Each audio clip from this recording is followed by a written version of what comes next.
The Strait of Hormuz, the world's most vital oil choke point, is effectively shut down. Tankers sit idle in the Gulf. Global oil prices have surged past $100 a barrel, slamming American families with skyrocketing costs at the pump. Alicia Powe in Washington for TvAbraham reporting inside the Capitol.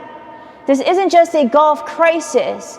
Is exposing the tight transactional ties between Iran, Russia, and China, fueled by the shared goal of undermining U.S. power. President Trump issued an ultimatum to Iran: fully reopen the strait or face strikes on its power plants. He's now extended that deadline twice, with the latest set for April 6 at 8 p.m. Eastern. Iran allowed 10 oil tankers through, but overall traffic remains severely limited. Tehran continues shipping discounted crude to China. Russia reroutes its oil to Asian buyers, generating revenue that funds its military machine. Meanwhile, Abraham Accord partners like the UAE and Bahrain face export bottlenecks. Today on Capitol Hill, I asked U.S. senators a critical question. With the Strait of Hormuz largely closed and oil topping $100 a barrel, is Operation Epic Fury handing China and Russia a strategic windfall?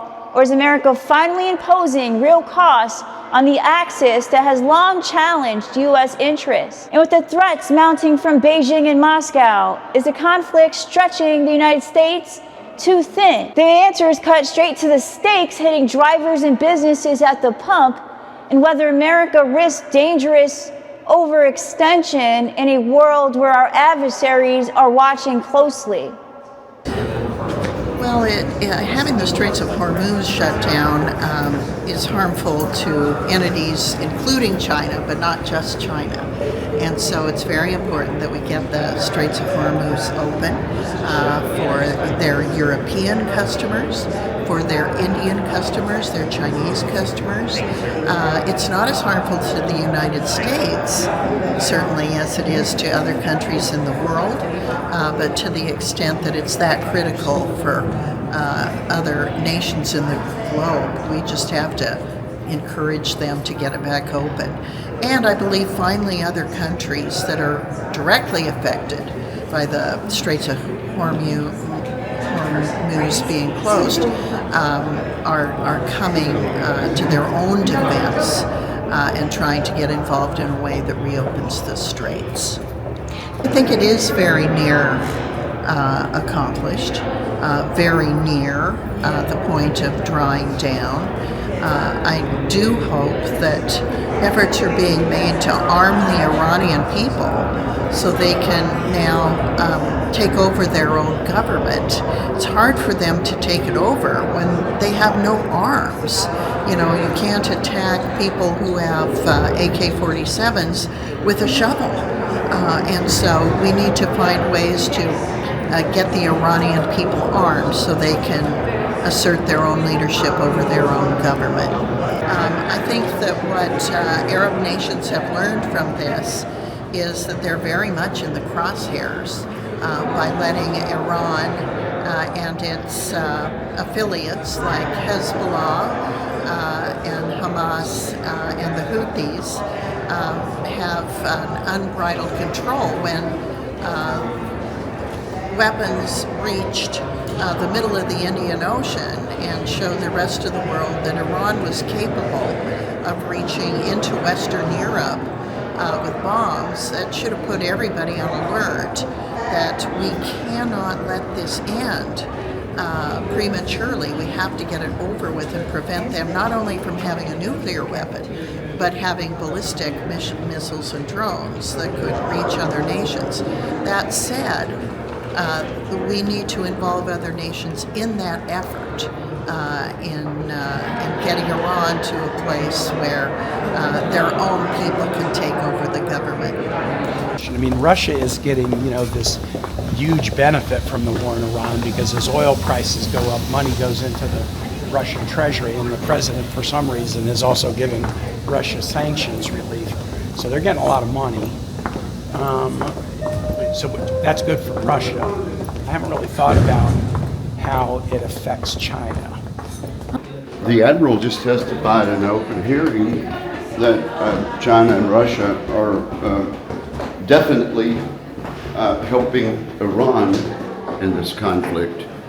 So make no mistake about it, they are not our friends. They are our peer and near peer adversaries, and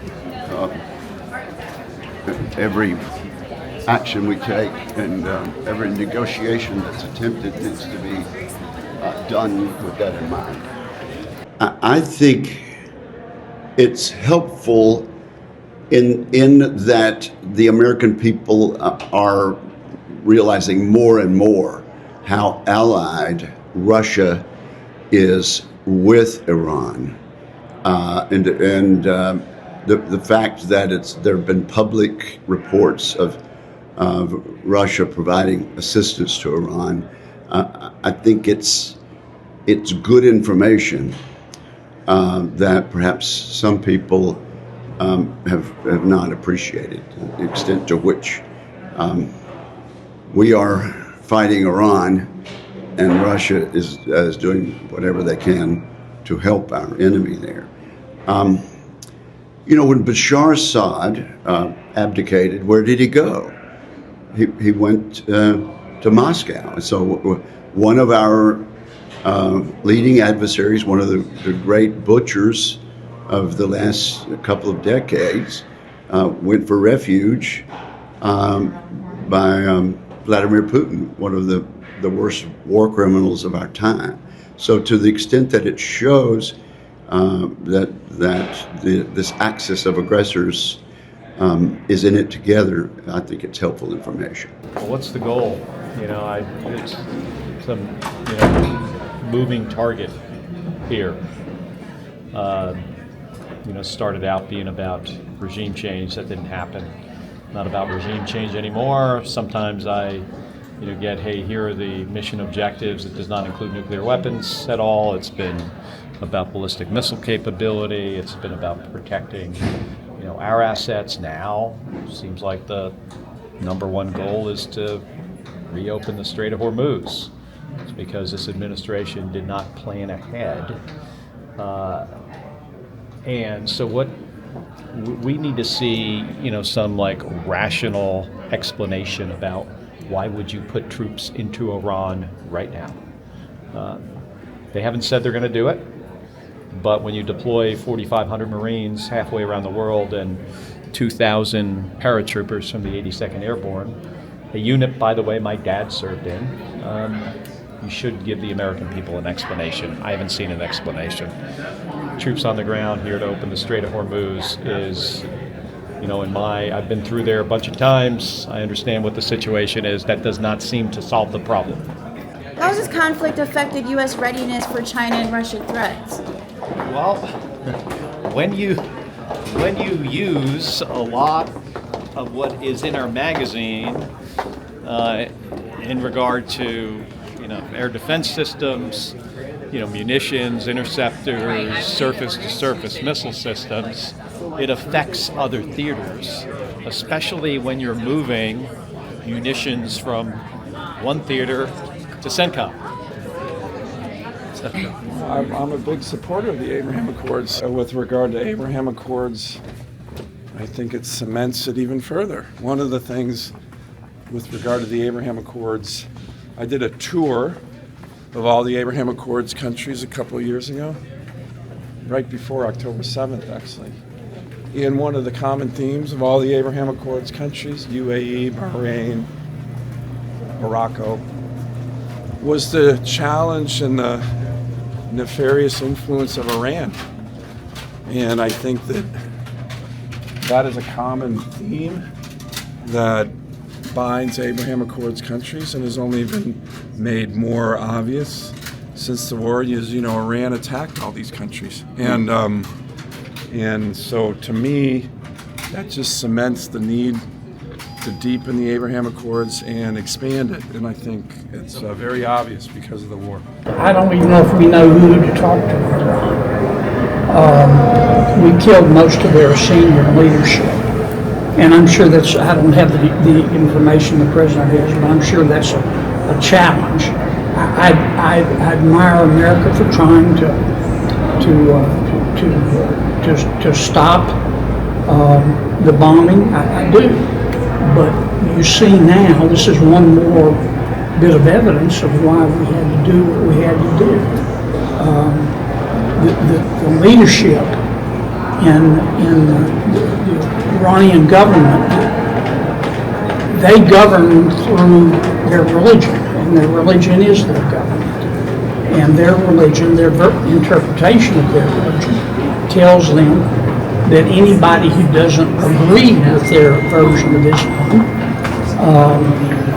should die. Do you foresee boots on the ground?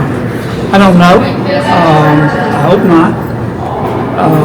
Again, I don't have the information that the president has.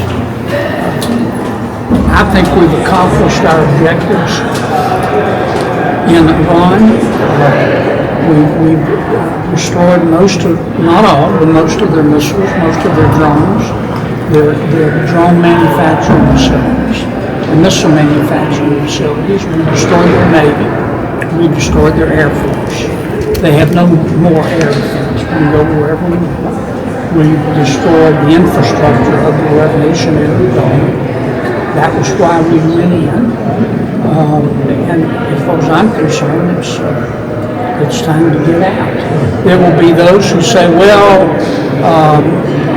the Iranian leadership is still standing, and they could rebuild, and they could do this, and they could do that. We could go back in, too.